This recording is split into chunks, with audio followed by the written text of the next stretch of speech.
ហើយខ្ញុំកណាត់មកពីសូមផ្ដាំជំរាបអស់លោកអញ្ចេះថាក្នុងសង្គ្រាមនយោបាយនេះអត់មានមិត្តអត់មានសត្រូវច្បាស់លាស់ទេមានតែផលប្រយោជន៍រៀងខ្លួនបើដរាបណាកម្ពុជាយើងមិនបានផ្ដល់សារៈប្រយោជន៍ស្អីទៅដល់គេអត់យកភ្នែកមើលទេយើងកុំស្រែកថាអង្គការសហវិជាជាតិកុំស្រែកថាមហាអំណាចទី1មហាអំណាចទី2គេជួយយើងតើតែយើងនឹងមានប្រយោជន៍ឲ្យគេបានគេជួយដែលខ្មែរដាក់ពាក្យថាអន្តរជាតិនឹងវាអន់ពីមុខស្រេចទៅហើយ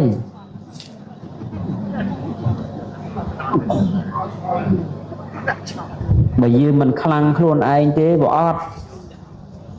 បើគ្មានដីរស់នៅទេគ្មានដីឲ្យកូនចៅយើងក្រោយរស់ទេតែផ្ញើខ្លួននឹងគេហើយឈ្មោះប្រទេសគេហើយអញ្ចឹងបើធ្វើម៉េចតើយើងខ្លាំង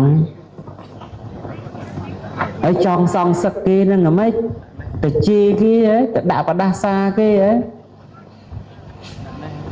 អត់ប្រើរបស់នឹងមកធ្វើការទេអាវុធទី1ពេលនេះគឺថាកុំបែកបាក់គ្នាឯសោះប្រយ័ត្នណាប្រយ័ត្នតែគេបង្កើតអបគុំជាបកជាពួកជាក្រុមដើម្បីឲ្យយើងបែកខ្ញែកគ្នាហើយធ្វើម៉េចជឿជាក់លើខ្មែរគ្នាឯង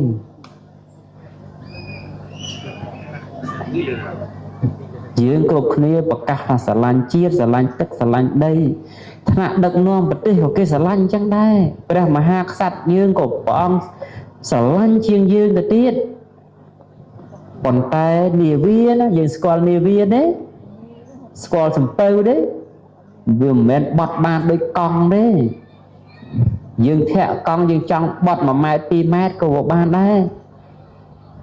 ប៉ុន្តែនាវាតែកាច់ខុសគឺក្លាប់ប្រទេសនេះមួយមុននឹងបត់មុននឹងមានទិសដៅទៅណាគេកំណត់ទុក5ឆ្នាំ10ឆ្នាំហើយគេបើកសន្សំបត់សន្សំទៅកាន់ផ្លូវដែលគេមានទិសដៅនេះមិនយើងចេះតែអានេះក្បត់ជាតិនៅនោះក្បត់ជាតិអ្នកនោះកុហកនៅនោះបោកប្រាស់អ្នកនេះអាយ៉ងអ្នកនេះហើយបានស្អីមកវិញទាំងអស់នឹងនោះបានតែខ្មែរស្អប់ខ្មែរគ្នាឯងទេ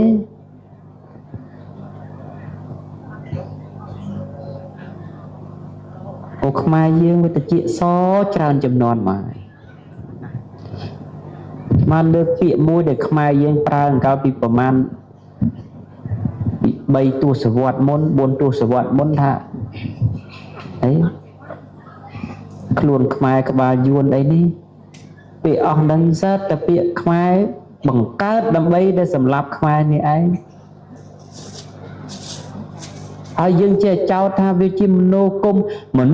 ផងអ្នកណាមិនសំខាន់ទេបើណែសំខាន់សួរថាអ្នកណាអ្នកអូសខ្មែរទៅកប់ក្នុងរណ្ដៅទៅវាយទម្លាក់រណ្ដៅគឺខ្មែរអញ្ចឹងខ្មែរយើងនេះបើមិនភ្ញាក់រលឹកទេគឺថាមិនសល់អីទេហើយស្នេហាជាតិនេះណាត្រូវទៅនៅជាមួយជាតិមិនមែនស្នេហាជាតិនាំគ្នារត់ចេញពីជាតិទេទៅជួយស្អីបានបើទៅផុតហើយវានៅតែក្រាញរងាលនៅជាមួយជាតិនឹងបានតែសង្ឃឹមថាជាតិនឹងអាចរស់អាចរៀនអាចសល់ភពផែនដែនដីឲ្យកូនឲ្យចៅយើងបាននៅបន្ត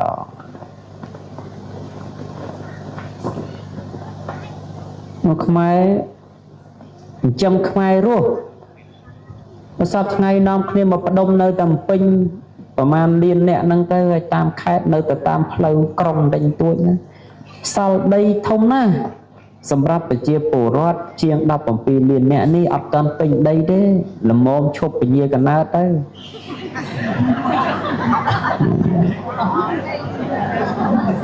កុំឲ្យចាញ់យាយតាពីមុនពេទ្យក៏ឆ្ងាយផ្សារក៏ឆ្ងាយគាត់យកកូនមកគ្រួសារ10 2 10អីនោះឥឡូវពេទ្យក៏ចិត្តសាលារៀនក៏ចិត្តផ្សារក៏ចិត្តយកឡើងខ្លាចច្រើនពីរហើយស្រុកណាដូចស្រុកណាទេតែប្រទេសធំមនុស្សតិចគេចង់បានហើយគេមកសុំនៅហើយ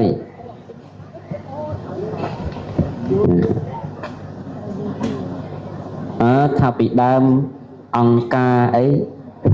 អង្គការៈអង្គការ UNICEF អីគេមកប្រាប់មកបង្រៀនថាមកពីការនោះយើងវាក្រណាឥឡូវក្រស្អីទៀតម្នាក់ហូបកាទៀវសពថ្ងៃហូបឆ្ងាញ់សម្រាប់ស្រួលមានឡានមានម៉ូតូជិះសឹងតែគ្រប់ផ្ទះតែហើយវាមិនបាក់រហូតដល់អត់អង្គឲ្យកូនពិសាទេឲ្យហូបទេយើងត្រូវទៅបង្កើតធនធានមនុស្សឡើងវិញតែគ្នាច្រើនឈ្នះហើយ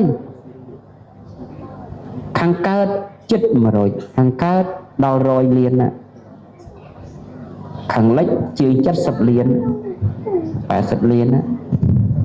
ហើយកណ្ដាលជាង10លាននៅខុសគេប្រមាណដងវាមិនខុសទេដែលគេចង់បានទឹកដីប្រជានោះ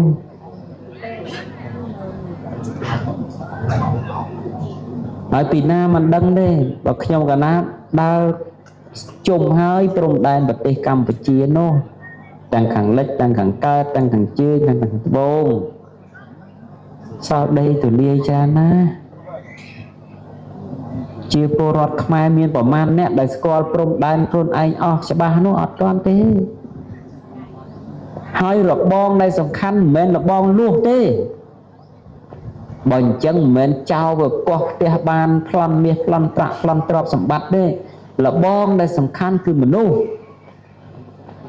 បើយើងមនុស្សទៅនៅតាមព្រំដែននៅតាមកន្លែងសពគ្រប់អស់ទៅវាអត់មានអ្នកណាមកប្លន់មកលួចបានងាយងាយទេតែនៅបើពឹងរបងថ្មបើមិនកើតទេតែដីយើងនេះដីវិសិទ្ធណាអញ្ចឹងបានតែខ្ញុំមកកណាអាត្មាភាពមកជាតិនេះគ្មានសញ្ជាតិពីរទេមានតែមួយហ្នឹងគឺខ្មែរហ្នឹង